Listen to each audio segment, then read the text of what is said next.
What's up, everybody? Welcome back to another episode of the Arnies. We are three promising high school students with a bright future that give it all up to be with our heroin-dealing sugar mama with nothing better to do.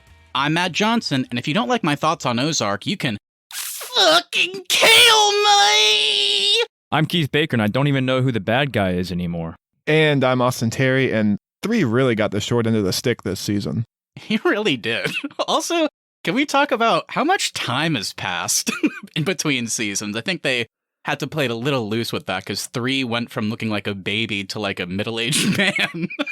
He's looking good, though. I agree. So you may not be in the show anymore, 3, but you're looking good. Good for you. He's a hotter Rupert Grinch from Harry Potter. Whoa. Bold statement, Keith. That sounds a little bit blasphemous. How do you feel about that? Your favorite actor, Ron? If they ever remake Harry Potter, I want 3 to be cast as Ron. It's not a bad pick. Just this Southern guy, not British. It's not even Ron, it's just 3. Harry, Hermione, and 3. All right. On today's show, of course, we'll be talking about the long-awaited 4th season of Ozark on Netflix. But before we get to the cartel-infested Ozarks, Austin, are there any past episodes our audience should be checking out? Yeah, well, last week we were a little late to the game, but we checked out the entire first season of Hawkeye, which of course introduced Haley Steinfeld as Kate Bishop. Jeremy Renner finally got more to do in the MCU than rolling around in the mud with Thor. So what did we think of that story, and how did they effectively introduce Kate Bishop to the MCU? We'll go back to the episode to hear our thoughts. All right, so go check out the Hawkeye episode. We have tons of other good stuff out already and more on the way. And with that, let's go ahead and get into today's big topic. When Ozark premiered on Netflix in 2017, it received a lot of fan attention and awards recognition despite some mixed reviews.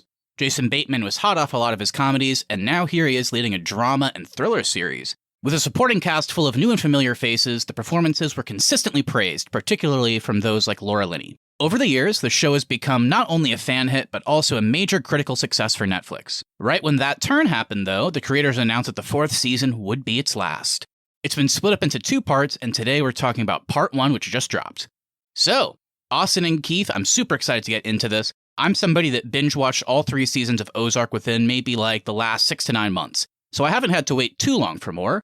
But since I know you two are huge fans, you've been waiting 2 years for this to return, and love talking about the show in general, go ahead and give me your thoughts on Ozark, as well as your non-spoiler thoughts on Ozark Season 4, Part 1. Yeah, I've been a huge fan of this show ever since it originally premiered way back in 2017. And I think at the time, like so many different networks, including Netflix, were trying to get their Breaking Bad. They wanted that cultural hit that Breaking Bad was. And I think 4 seasons in now, it's safe to say Netflix accomplished that goal. I think the show is right on par with Breaking Bad. I think it took a little bit of time to find its footing, but now I think it's one of the best shows on TV and one of the best things Netflix has ever put out. It's definitely become one of my favorite Netflix originals. The thing that really makes this show for me is just this cast. I think somehow every season this cast gets better and better. They get more entrenched in their roles. They know how to interact with each other. Particularly Julia Garner has been the standout for me in this show. And I think with season 4, they found some interesting ways to kind of make the show still seem new, despite being on its 4th season now, and also have a really great cliffhanger that I can't wait to see how things wrap up. There's a fun new protagonist involved with the group. There's still that great conflict between Marty and Wendy. And overall, I think the show just continues to find its footing. This show for me is like just super dark. I find it to be actually kind of a little bit more dark than Breaking Bad. I think you're right, Austin. It is up to par with Breaking Bad. The characters in this are so good. Acting's incredible.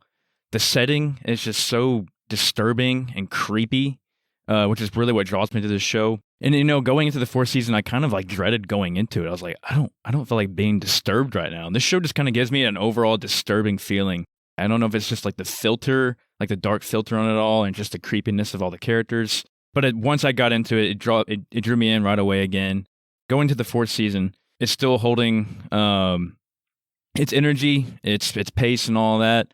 The story is still progressing in the way I'm liking. Just can't wait to see what happens at the end. Yeah, just can't wait for the next part to come out. Nice. Yeah, so I remember starting Ozark, I guess back in 2017 when it came out, and I never got past like the 5th episode, I want to say. I feel like I've watched the first 5 episodes of season 1 maybe like 5 times over the years. I kept having to restart because I would wait too long, and then I don't know. And so eventually, like 6 months ago, like I said, I finally buckled down and watched the whole thing. and I enjoyed it. I think I might fall a little bit in line with the critics in regards to season 1 and 2. It was a little bit mixed for me. I think it's good. I think it was always the standouts of Jason Bateman, Laura Linney, and Julia Garner. They really held together those first 2 seasons. I think there was way too many characters, and spoiler alert, they killed a lot of them off pretty quickly, which I think was actually a pretty good decision. I mean, do you guys remember that first, like, really weird FBI agent that was, like, trying to take down Marty, but, like, then he falls in love with one of the Langmores? Like, what a weird character. Anyway, I think season 3 was leaps and bounds better, and that's where I finally fell in love with Ozark. I was like, God, this is so good. They finally gave Laura Linney more to do. They brought in her brother, who I think was maybe my favorite character, like, in the entire show. Fantastic. So emotional, too. Mm-hmm. So good. And it felt like the conflict was where I wanted it to be. And watching season 4, I guess it's kind of hard to talk about because obviously we have a part 2 coming in a few months. I thought it was good. Definitely, when thinking about my favorite shows of all time, Ozark doesn't really come close for me. I think it's good. Yeah, for some reason, this season just felt off. It felt like Jason Bateman didn't really have a lot of agency this season. It just felt like he was kind of fixing other people's mistakes. Like, he wasn't really doing much on his own. I really like Omar Navarro. I thought his intro at the end of season 3 was awesome. But then here, I guess we won't spoil it yet, but they kind of do a turn on that character very quickly, which surprised me.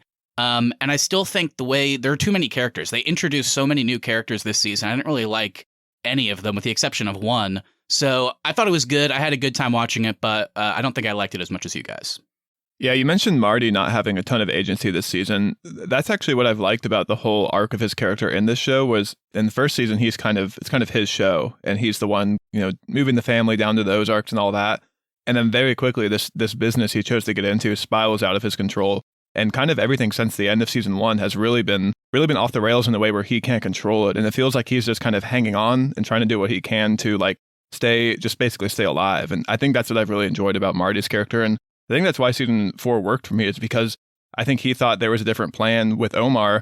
Whenever the events of season 4 transpire, he's just along for the ride once again. And I think that's what I love about Marty Byrd, is he always thinks he's going to regain control, and it never ends up working out that way for him. Yeah, to me, he felt a lot more, even though he is more out of control, it's like he almost accepted that he's out of control in all of this now. He's a little bit more laid back about it. And like you said, Austin, he's just trying to, like, fix everybody's mistakes now. He's not so much trying to create anything new anymore. Now he's just trying to wrap up what already he's created. He's very chill this season, which I think is another kind of interesting arc for Marty Byrd, because he used to be a stress ball, and now it's just like nothing phases him, it seems like, anymore. I was telling Austin the other night, my new favorite Marty Byrd quote is just him going, "Yeah, I know it." And then that's just the end of the conversation. All right, so before we start, like, it sounds like we're all really trying to tiptoe here and not spoil anything. So let's go ahead and drop the spoiler warning. It sounds like we all, at the very least, recommend season 4. I definitely was the lowest on it, but still had a good time. So go check it out, and then come on back so you can hear all of our spoilery thoughts.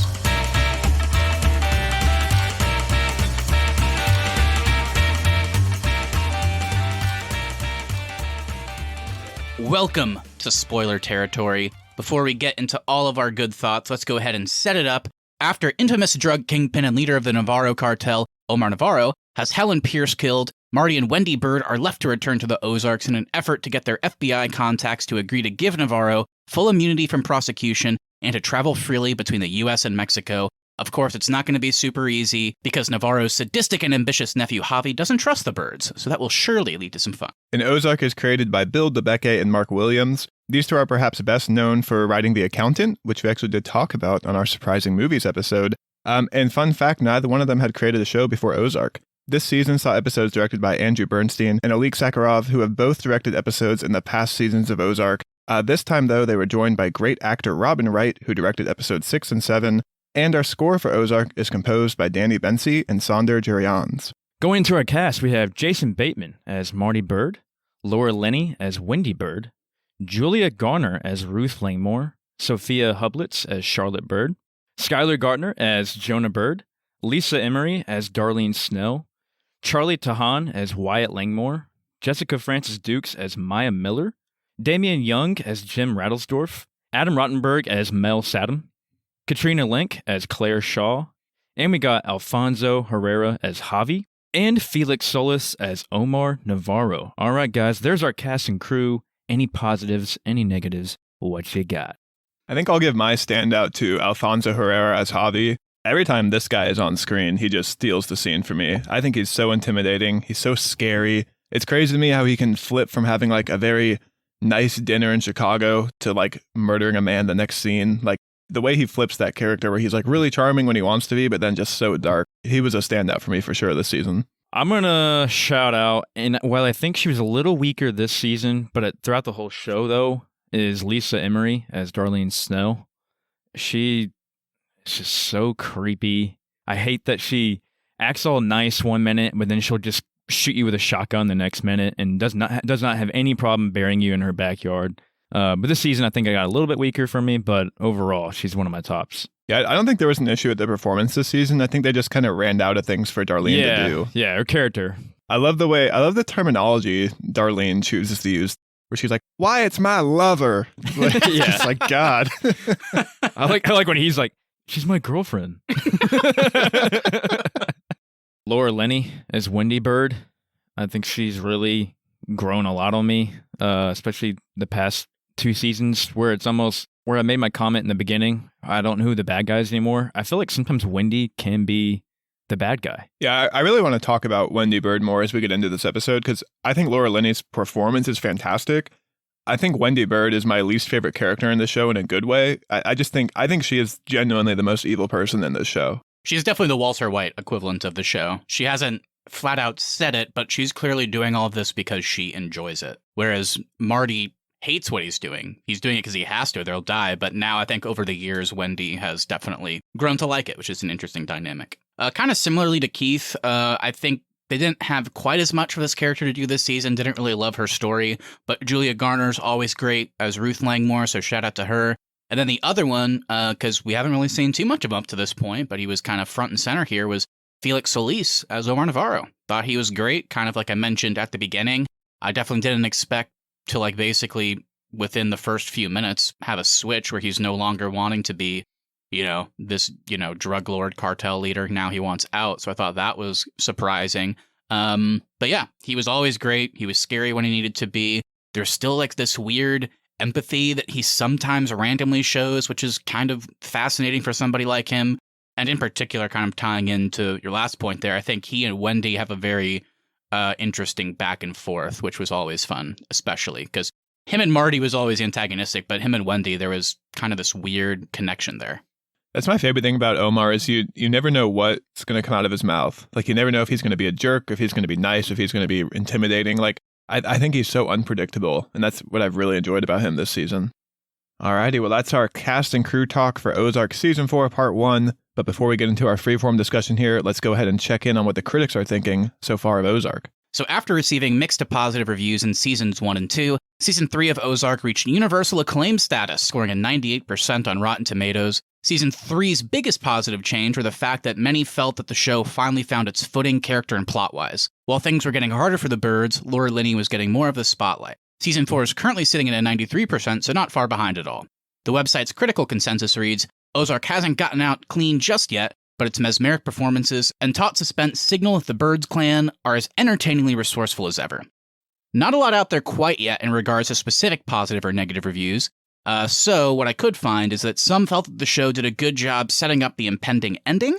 The performances are still universally praised, of course, particularly Julia Garner this season. On the negative side, though, some of the new characters felt forced in, and some of the legacy characters like Darlene Snell and Wyatt Langmore just don't feel like they really have much of a use on this show anymore. The most divisive thing I could find, which I was very surprised, was nothing to do with the performance, but the character of Javi specifically. Some people were didn't love how he was used, which we'll definitely get into because I was surprised to see that personally. Anyway, what do you guys think? Any major standouts there?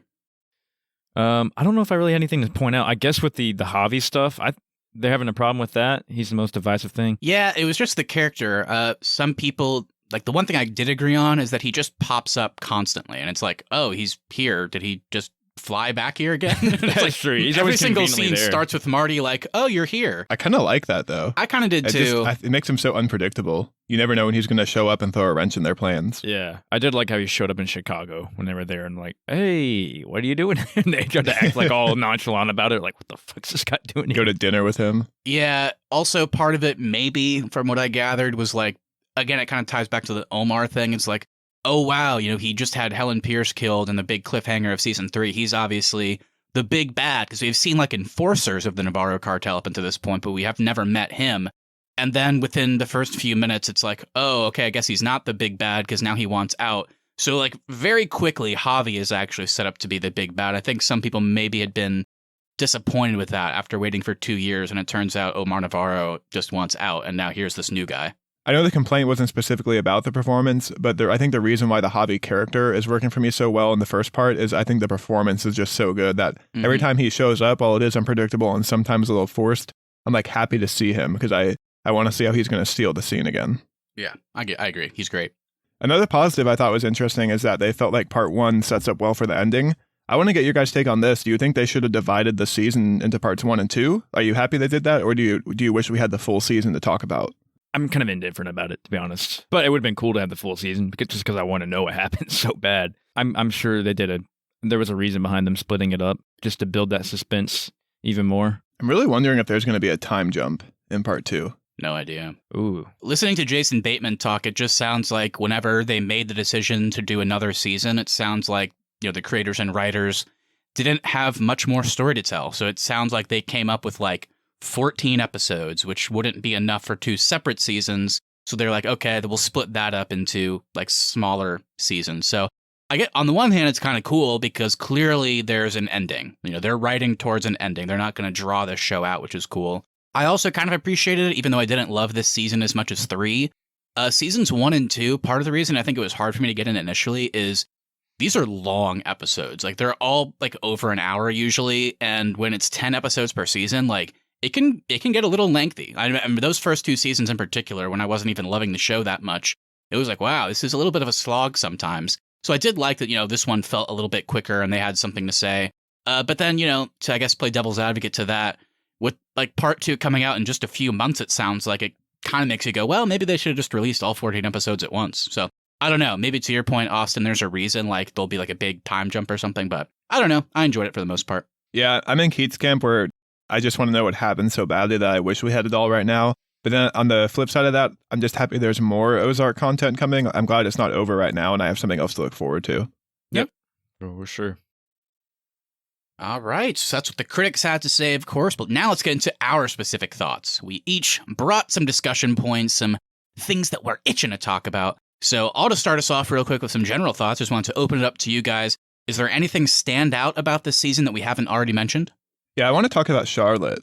I like how there's been a little bit of conflict every now and then between her and Jonah. The thing I found really interesting about Charlotte's character is she's starting to feel like a young Wendy, especially in that scene with Helen's daughter in Chicago. There's some moments where I'm like, damn, you're kind of scary this time around, Charlotte. Yeah, I forgot all about how much involvement she had with them. If they were still kind of keeping her in the dark with everything, or if she just knew everything that was going on with the family business. So I was a little bit confused about coming into this season because I just couldn't remember. But yeah, you're right, Austin. She does kind of feel like she's in the Wendy camp.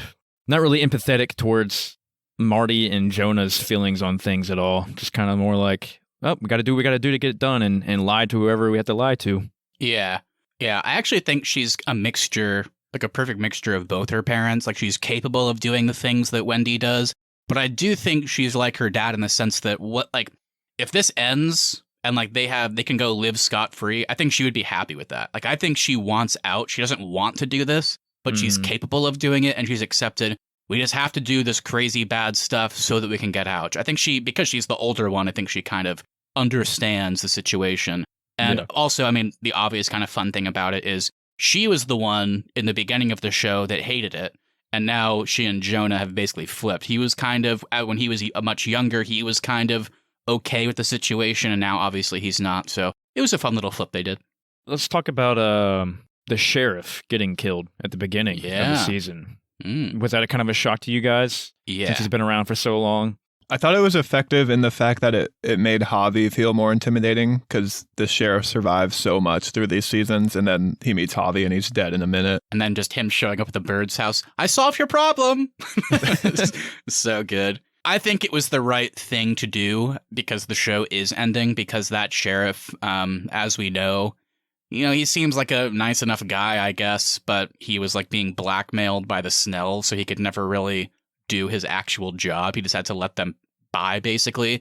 But since Darlene, I think, as you guys talked about already, was running out of stuff to do this season, I think it was the right move to have him killed early so that you can bring in a sheriff that's actually trying to figure out what's going on. Because the original sheriff was just so tied to Darlene's story, and there's really not much of her story left, so it kind of makes sense for him to die. And then, like you said, Austin, it ends up, being two birds, one stone, because then it makes Javi like way more of like a interesting and scary force.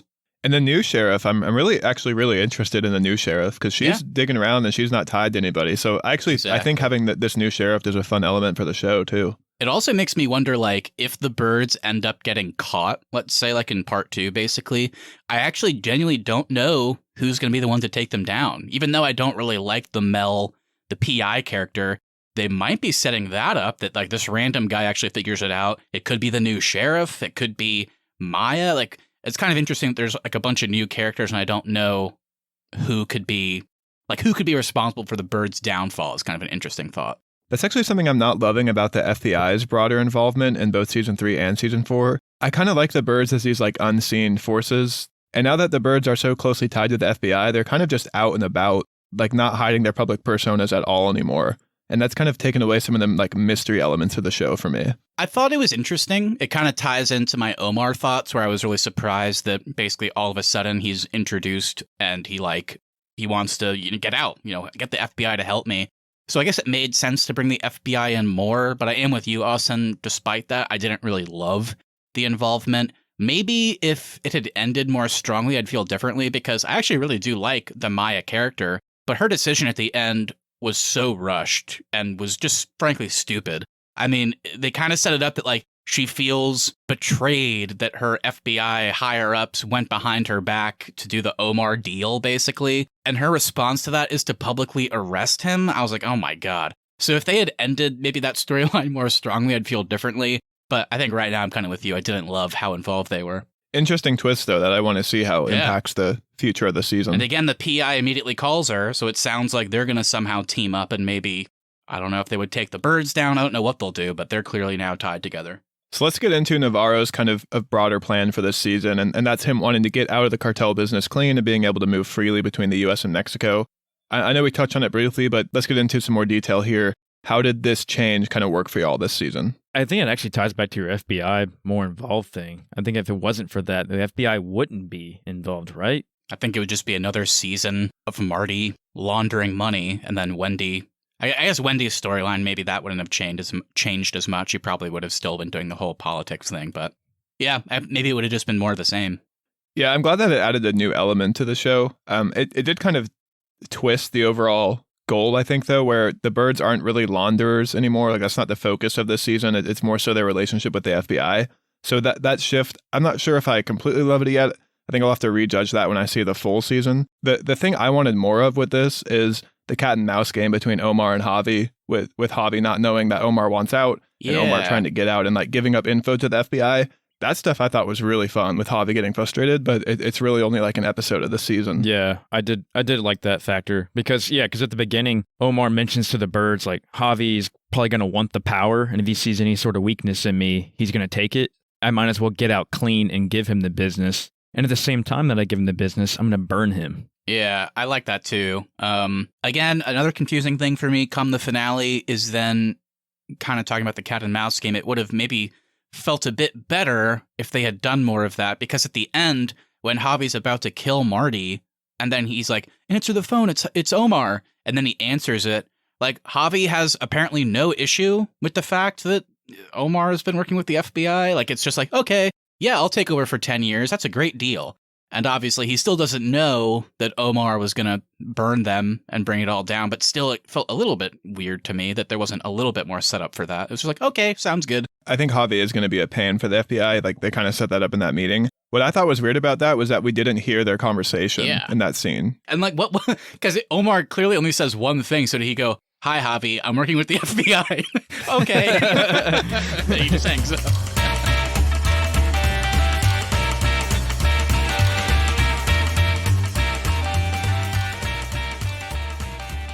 Obviously, Julia Garner, ever since the beginning of this show, has been winning Emmys and has been praised for her performance. I think she's just as good this season. But this was kind of like we talked about with Darlene and Wyatt. This was the first season where it felt like they couldn't fully figure out what to do with her character because she's now just working with Darlene and Wyatt and their story is kind of slowing down. So it kind of feels like hers is by proxy. So what do you guys think of Ruth in general? Obviously, that ties into Jonah, bringing him over and all that. Basically, she's just trying to do like all the money laundering that Marty used to on her own. Yeah, it kind of feels like they don't want Ruth to fully commit to being against the Byrds. Yep. Because that's where they left it at season 3, was she was joining Darlene and she was no longer going to be with the Byrds. But then she kind of ends up working for both factions. That was kind of a weird element for me. But I mean, I thought Ruth was just as great this season as she has been the past few times. And I'm super excited to see how she interacts with Javi in part 2. The thing I've always liked about Ruth's character is her relationship with Marty. Because it feels like if it wasn't for Marty, she would not be with the Byrds any longer. Oh, she hates Wendy. There's no way she'd be with the Byrds. I think the only reason she can hang with the Byrds a little bit is because of her relationship with Marty and that he kind of taught her everything that she knows and kind of made her who she is now as far as the money laundering and all that. Actually, one of the things I liked about this season is they established that she still kind of has that insecurity that she can't do this without Marty. And I think she kind of learned she can't, and she had to go get Jonah. Yeah. So I thought that was fun. And I did really like the Jonah-Ruth relationship this season, too. Yeah, I think it's interesting. I really love this scene where Marty picked up a 6-pack and went to the trailers and he and Ruth had a nice conversation. They clearly love each other. They're family. That's maybe the most interesting thing for me in part 2 is where their relationship ends. Like, is one or both of them somehow dead? Do they kind of end on good terms? I have no idea. So I liked whenever Marty was involved with Ruth's story, it was good. When she was kind of on her own, it was a little bit hit and miss. Like when she just kind of randomly goes and brings in this celebrity chef to be part of the heroin business, I was like, does this really matter? I don't think so. You could probably cut this out. But Julia Garner's still great, so I'll take more of her. Have no idea where she's going in the future. Clearly, the idea of her going after Javi's interesting. I didn't expect for their storyline specifically to cross over, so sounds like even though we got a little bit less good quality Ruth content than I was hoping for in season 4, part 1, they're kind of setting her up to be a pretty huge focus in part 2, so I'm excited for that. And I think it's important to remember, too, that Ruth has only ever had negative interactions with the cartel. Season 3, they waterboarded her to see if they could bring her into the business. So she has no love at all, no loyalty to the Navarro cartel. So I actually really love that final scene when both Wendy and Marty are like, do not kill this man, please. And she just does not give a shit because she doesn't care about the cartel at all. Mm-hmm. Yeah. But yeah, it doesn't affect her business at all anymore. So no, not at all. I mean, do you guys think Ruth is going to be the one that ends up on top at the end of this series? I honestly think Wendy might end up on top because I think she's willing to sacrifice anybody. I wouldn't be surprised if she had Marty killed if she had to survive. In a weird way, I feel like Wendy might end up dead just That's because what I was thinking. There's this weird, I don't know if I love it, but this season especially kind of made the weird turn where it's like, oh, Marty, despite all of his actions, is actually kind of a good guy. He's a family man. He's willing to do what it takes to keep Jonah and Charlotte a part of the family. He's a good guy. So there might be kind of a thing where she ends up getting killed and then Marty is left standing just kind of to get out.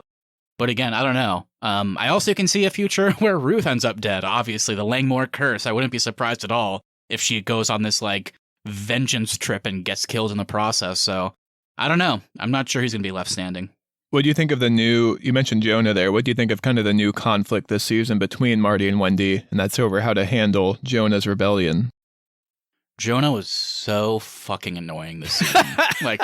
I'm not even Oh, really? Yes, really? What are you guys are crazy. I'm so surprised. I didn't find him annoying. I found Wendy annoying, in that situation. I did too. But I just felt like Jonah crossed too many lines this season. It's one thing to get back at your mom who killed your uncle, so I'm not saying he can't hate Wendy. In fact, he probably should. But the thing that felt too far with the character was that he was basically, kind of like you said with Ruth, like she doesn't care. She's not thinking ahead right now. She just wants to kill Javi. Like you said, there's no love lost between her and the cartel, so she doesn't care, which is cool.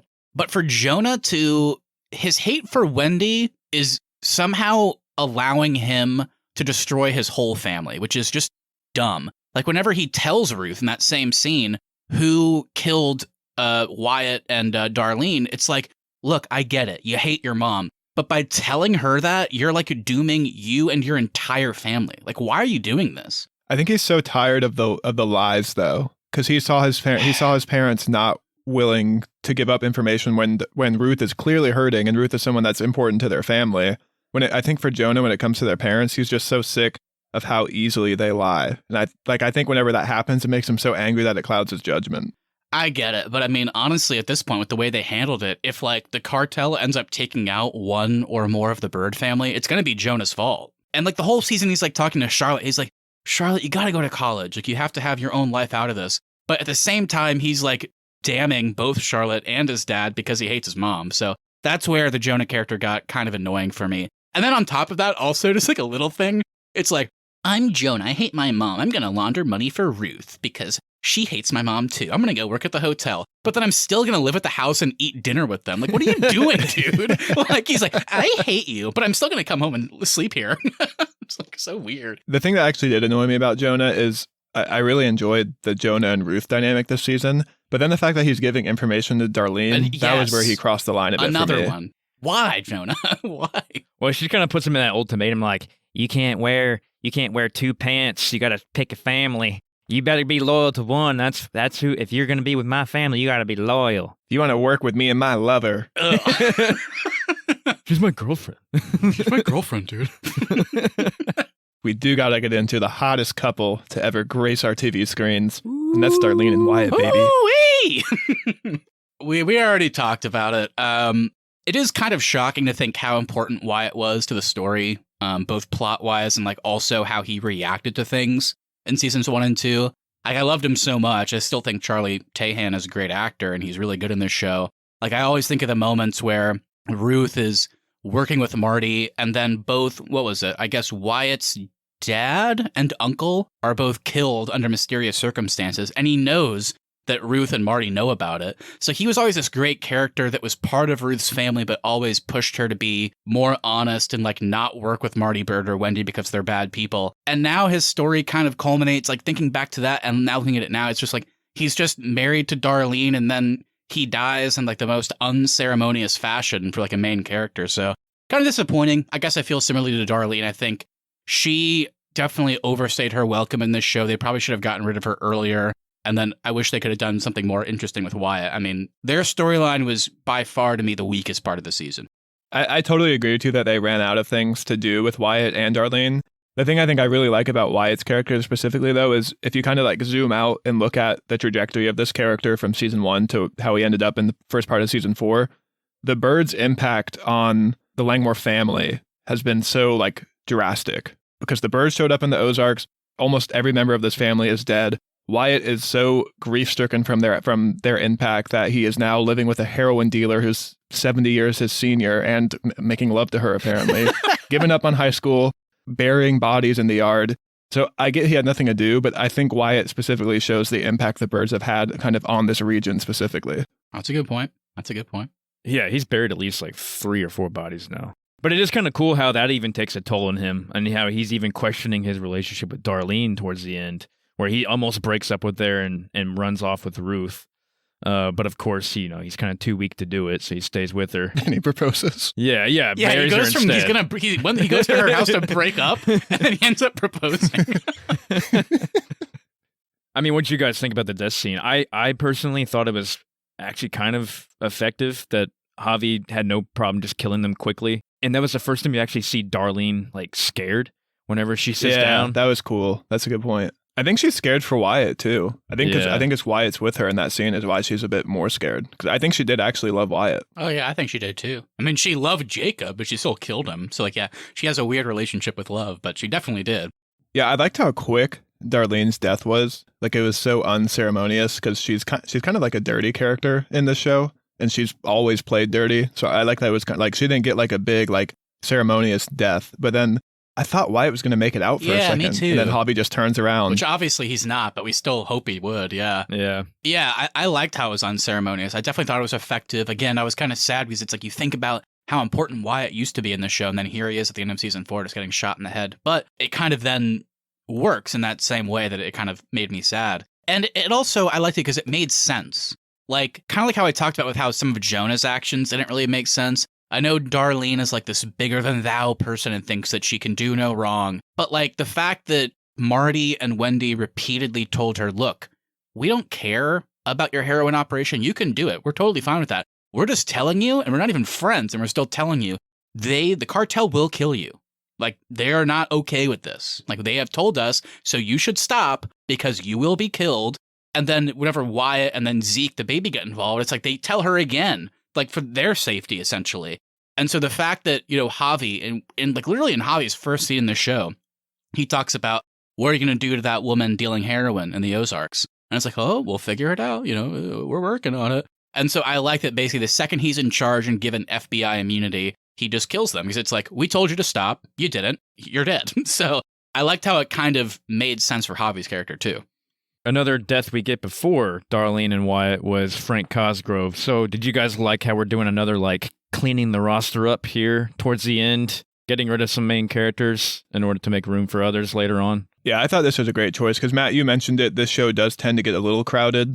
And I always thought the addition of the Casey mob was like, all right, this is a lot to keep track of now. You got the mob, you got the Snells, you got the cartel, you got the Byrds. So I kind of like, too, once again, like, it's just Darlene being unpredictable, you know? And this guy, the second he shows up on their property screaming at her, you're like, oh, dude, you just signed your death warrant. I did like the story with Frank Jr. this season, though. I thought that was a good thing to come out of the whole Kansas City mob story. Yeah, really curious how Ruth... I mean, clearly Ruth and him are going to somehow team up next season, you have to imagine, and maybe work together to kill Javi. I don't know. But kind of what you said there, Austin, is the reason I didn't like this scene. I do think, you know, Frank Cosgrove Sr., while I do like that actor, like the character, definitely felt a bit overcrowded, so his death wasn't, you know, out of the question for me. It was kind of goofy. Like, he knows Darlene, and he knew Jacob. So it's like, I'm like the leader of a mob, and I'm going to go alone to Darlene Snell's house and yell at her. Like, did you think you would get out of this alive, dude? Like, what a dumb choice. But despite that, I thought his death was kind of surprising and fun, so I enjoyed it. Just thought he made a really dumb decision. Yeah. I love how she just casually walks to the coat rack. That was probably the most predictable moment throughout the entire series. Easily. As soon as he stepped foot into the house, you're like, Frank's gone. That's it. You don't mess with me, my lover. That's my girlfriend. I know we got to start wrapping up here, but what do you guys think about the pharmacy storyline this season? Yeah, I'll be honest. And yeah, this is something that kind of has happened with me in Ozark, and Austin, you kind of just talked about it. It's like whenever they introduce the KC mob, I don't know, there's just something about my brain where it's a little bit hard for me to track all these different things. It's like, okay, how does that work? Who's actually in charge? Who's running this specific thing? And the pharmaceutical thing, I got a little bit confused because it ties into Javi's story with like the heroin, but then it also ties into Wendy's story of recruiting all these politicians. So it kind of got a little confusing for me. I didn't always understand what was going on. So yeah, I thought it was fine. I thought, you know, it took up a lot of the show, but it worked well enough for me. But I'll definitely admit that I didn't always know kind of the inner workings or what was happening. The thing I liked about it is one, I thought the actress that played Claire gave a great performance.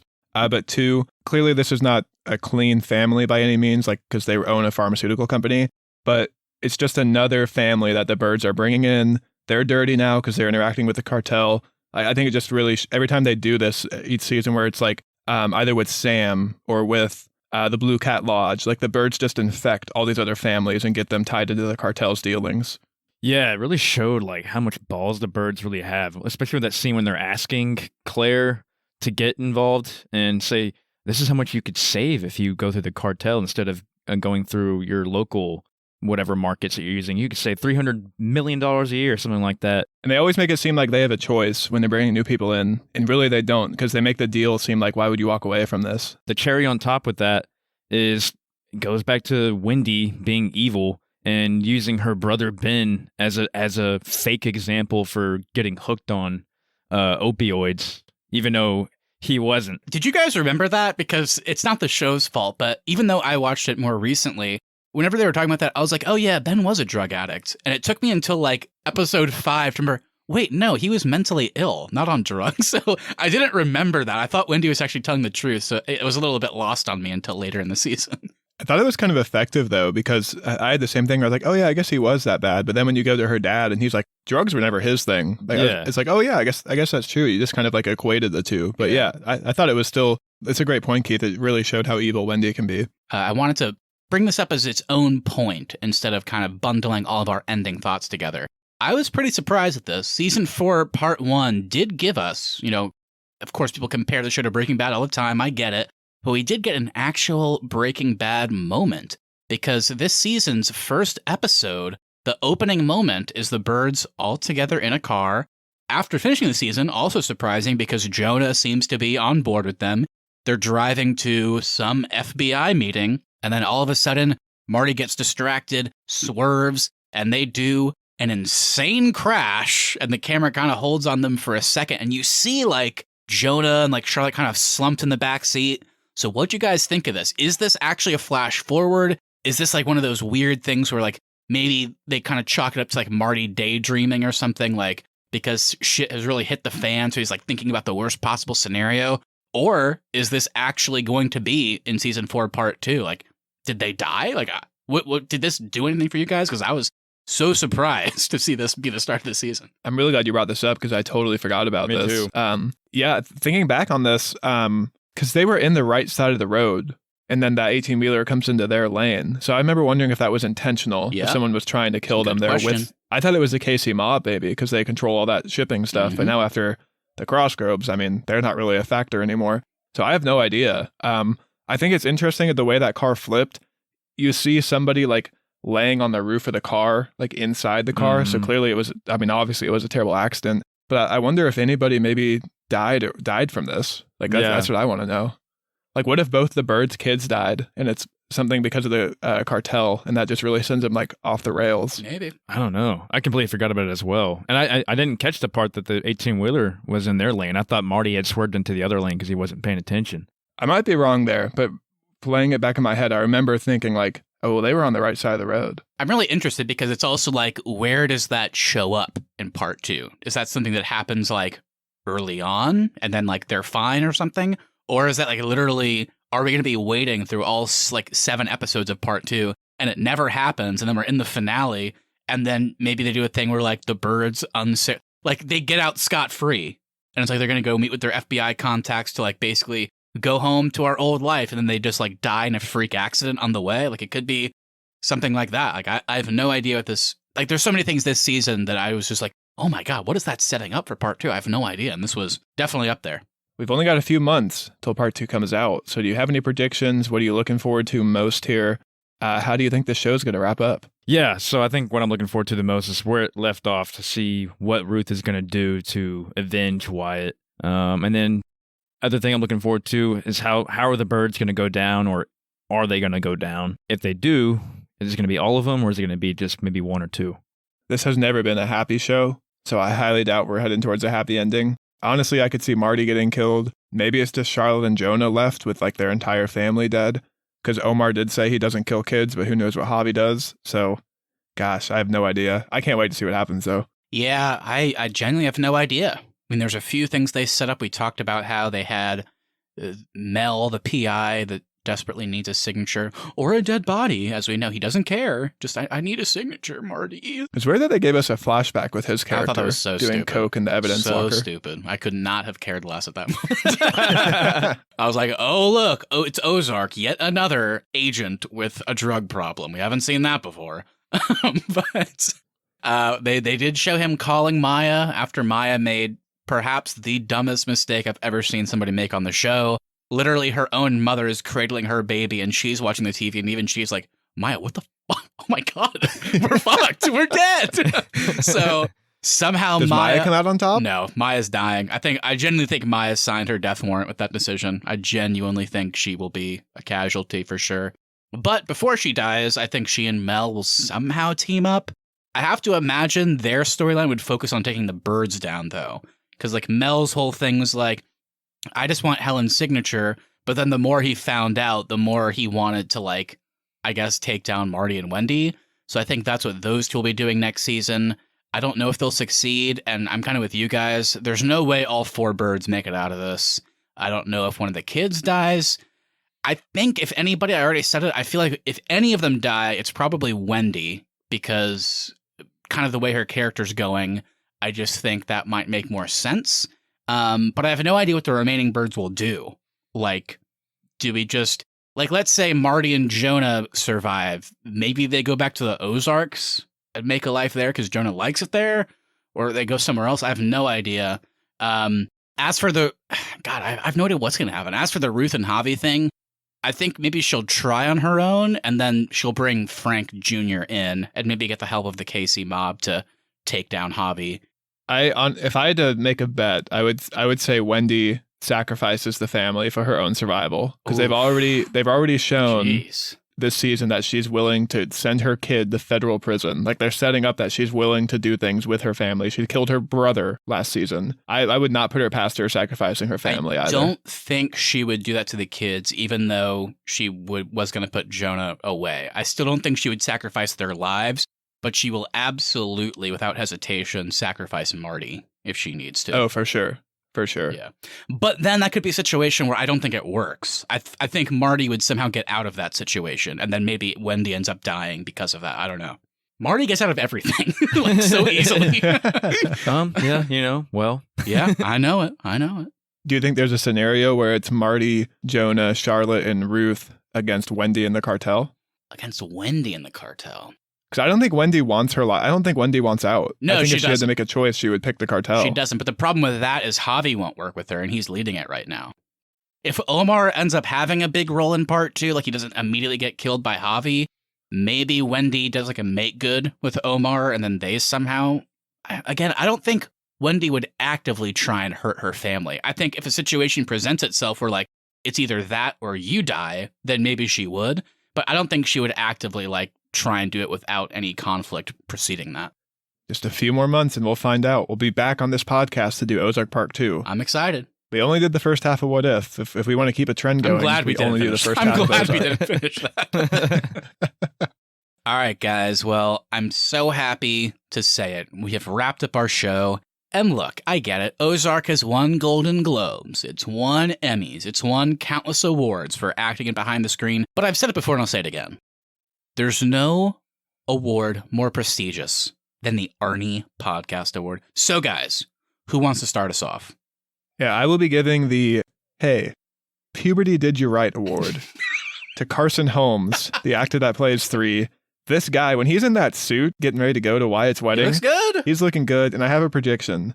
At some point in his future life, this man will win People's Sexiest Man Alive. Whoa! When he's playing Ron? The title's gonna be Ron Weasley ... sexy ? And it's gonna be Carson Holmes. Maybe 3 has a bigger role in part 2. Ruth doesn't even seem to care about 3. 3, you're still here? I love when they're planning for the boat and he's not in the scene and she's like, we'll go pick up 3 and we'll get on the boat. Yeah. What do you mean pick him up? Doesn't he live in these trailers that you're at? So as we talked about, there are so many bad people in Ozark. There's very rarely somebody that is completely innocent. But guys, we definitely got the most innocent bystander this season. And so my award goes to them. And it is the man that was just trying to buy a coffin for his recently passed wife. And then Marty walks in and is like, okay, gotta get out of here. Oh, yeah, it's a big deal. You know, somebody died. Yeah, I know it. But we'll give you 25% off or however many percent. I don't care. Just get out of here in 5 minutes. That man was the most innocent bystander that we've ever seen in Ozark. I love the funeral home director in that scene is like, now Martin, this man's wife just passed away this morning. It's like, oh, yeah, I know it.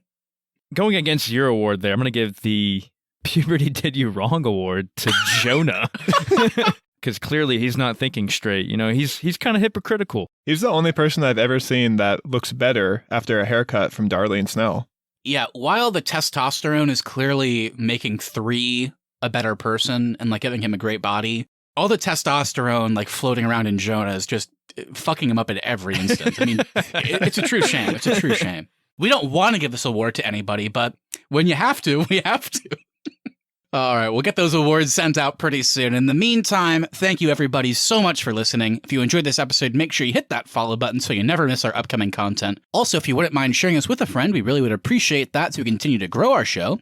Please leave us reviews as well. Even if you don't want to write anything, leaving us a 5-star review over on Apple Podcasts, Spotify, or just wherever you get your podcasts really does help us out. At the Arnies is our social, and the Arnies.media is the website. We'll be back on Tuesday for not only another bracket, but another best romantic comedy bracket.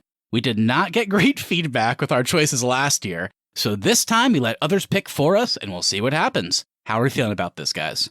I'm feeling good because this is actually the first bracket we've ever done where I will be seeing every single one of these movies for the first time. Whoa, interesting. Okay. This is next week's episode? I think so. Yeah. Oh my God. I gotta start watching some movies. Start watching.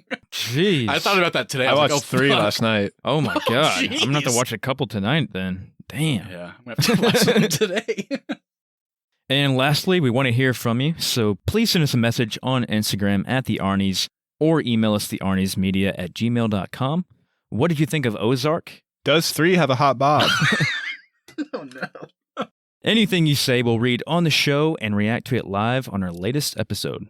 All right, have a great week. We'll be back next time with our best romantic comedy bracket round 2. And in the meantime, if you don't like the picks of our movies this time, like you hated them last time, well, you can fucking kill me. He's my lover. Girlfriend.